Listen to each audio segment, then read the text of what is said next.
Nung una, nabubuhay tayo na malaya at may magandang relasyon sa Panginoon. Pero ang problema, nung pumasok ang kasalanan sa mundo, that's the time Adam and Eve. Nung pumasok ang kasalanan sa mundo, doon na separate yung relasyon natin sa Panginoon. The wages of sin is death. Nung pumasok ang kasalanan, doon nag-umpisa ang paghihirap.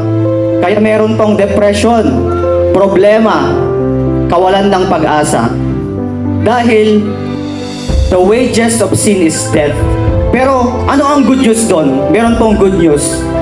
Because sabi sa next verse, but the gift of God is eternal life through our Lord Jesus Christ. Yun yung binigay niya, yung kaisa-isa niyang anak na si Lord Jesus Christ. Ang sabi doon, it is a gift. Kasi sa karamihan sa atin, ginagawa natin siyang reward. Sabi nila, gagawa ako ng mabuti para magkaroon ng eternal life.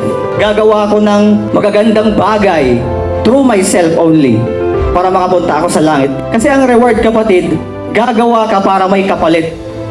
Di ba?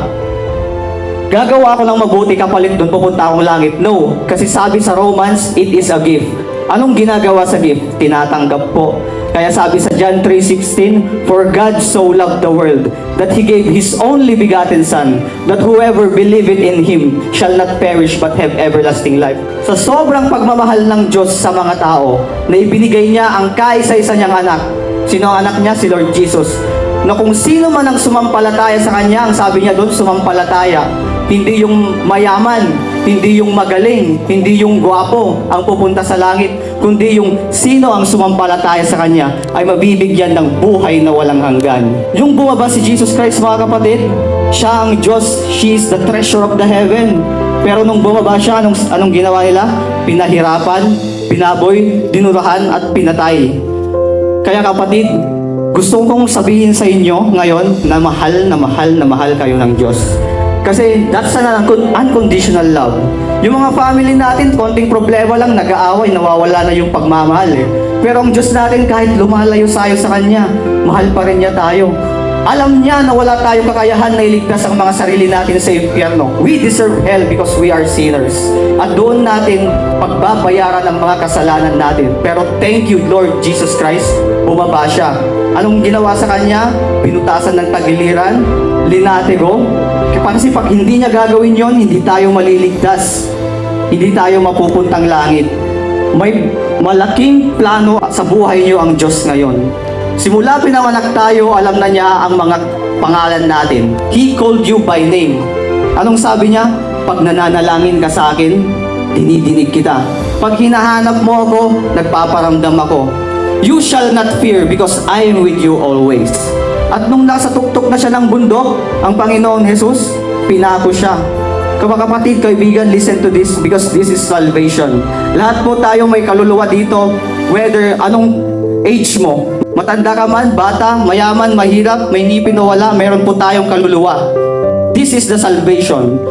Nung nasa tuktok ng bundok si Jesus Christ, may dalawa siyang kasama. Anong sabi nung isa? Sana wag natin tularan ito. Sabi niya, kung totoong ikaw ang anak ng Diyos, bumaba ka dyan, iligtas mo kami at ang sarili mo.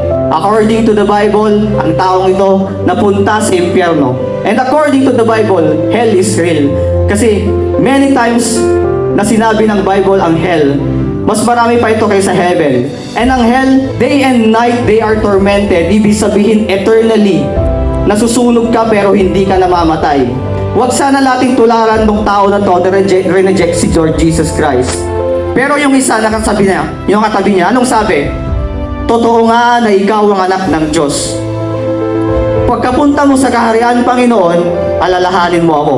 Anong sabi niya sa tao na ito? Ngayon pa lang kasama na kita.